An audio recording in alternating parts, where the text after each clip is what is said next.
Hello everyone, sure और विवेक channel पर आपका स्वागत है। यह चैनल उनके लिए है जो डेडिकेटली डिफेंस एग्जाम्स की प्रिपरेशन कर रहे हैं। इस चैनल पर आपको defence, current affairs, international relation, national security से जुड़े मुद्दों पर वीडियोस मिलेंगे।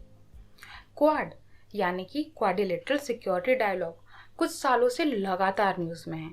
आए दिन इसमें कुछ ना कुछ डेवलपमेंट होती रहती है, तो आज इसके बारे में डिटेल में बात करते हैं। यह है क्या, कब शुरू हुआ, इसके ऑब्जेक्टिव्स क्या हैं, इंडिया के लिए इसमें क्या है। So let's start.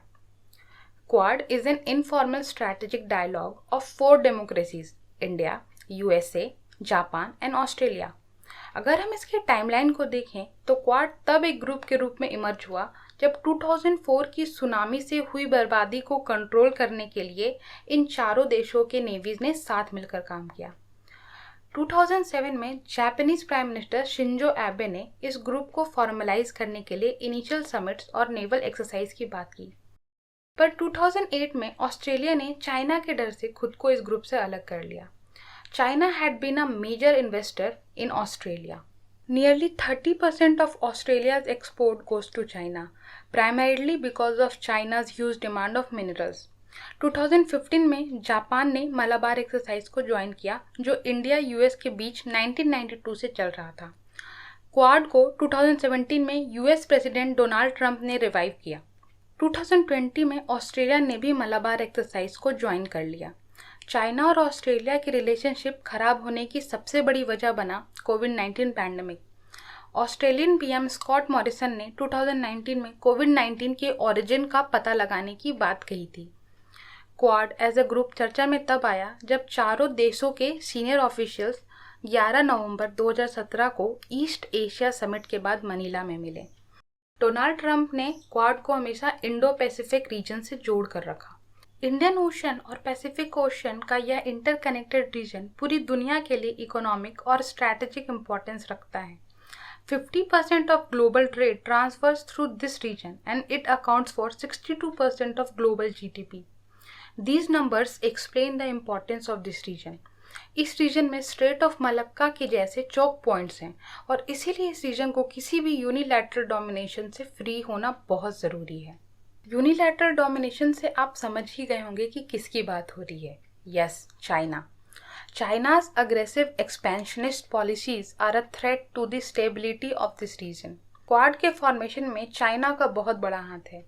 China's penetration in South China Sea and East China Sea, its border standoff with India, dispute of Senkaku island with Japan has acted as a cementing agent in the revival of quad. Quad के कुछ major objectives हैं। Indo Pacific में सबको open और free access देना, इस area की maritime security को मेंटेन करना, काउंटर टेररिस्ट ऑपरेशंस और एंटी पायरेसी ऑपरेशंस कंडक्ट करना, चाइना के हेजेमोनी को अंडर कंट्रोल रखना। One of the main objectives is to develop mechanism for cooperation among the members in strategic intelligence and military exercises. India के सभी quad member से अच्छे relations हैं। India Australia के बीच म्यूचुअल लॉजिस्टिक सपोर्ट एग्रीमेंट हो या US India के बीच signed लेमुआ, कोमकासा, जिसोमिया जैसे एग्रीमेंट, इंडिया ने अच्छे डिप्लोमेटिक रिलेशन मेंटेन किए हैं। 12 मार्च 2021 को एक लैंडमार्क ऑफिशियल समिट हुई चारों देशों के लीडर्स की। इस समिट के बाद फर्स्ट जॉइंट स्टेटमेंट जारी किया गया जिसमें क्वाड के ऑब्जेक्टिव्स को क्लियर किया गया। इस समिट के बाद यह क्लियर हुआ कि क्वाड का ऑब्जेक्टिव केवल चाइना को काउंटर करना नहीं है। इस मीटिंग में free and open access to Indo Pacific के साथ वैक्सीन डिप्लोमेसी, क्लाइमेट चेंज जैसे मुद्दों पर भी बात की गई। China calls this group Asian NATO. Quad को लेकर चाइना कितना इनसिक्योर है इसका अंदाजा आप इस बात से लगा लीजिए कि उसने बांग्लादेश को सीधी धमकी देते हुए कहा कि क्वाड से दूर रहें। ऐसा नहीं है कि क्वाड से जुड़ने का भारत पे कोई बुरा असर नहीं पड़ रहा है। क्वाड में इंडिया के एंगेजमेंट से इंडिया का long term ally Russia China के नज़दीक जाता दिख रहा है। इसका एक बुरा असर इंडिया ईरान रिलेशन पर भी पड़ रहा है।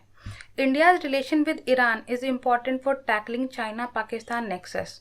यूएस सैंक्शन की वजह से बिगड़ते हुए यूएस ईरान के रिश्ते से इंडिया ईरान के रिश्तों पर भी असर पड़ रहा है। In conclusion, we can say that India has to create a balance between its membership of Quad and membership of BRICS and SCO.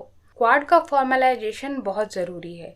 यह ग्रुप इंडिया को एक अपॉर्चुनिटी देता है ग्लोबल लीडर के रूप में इमर्ज करने के लिए। आपको क्या लगता है क्वाड के बारे में? हमें कमेंट सेक्शन में ज़रूर बताएं। Thank you. I hope you guys enjoyed the video. Kindly like, share and subscribe, and do follow me on Instagram, Twitter and Facebook for dedicated guidance on various defense, CAPF and other examinations. All links have been given in the description. Jai Hind.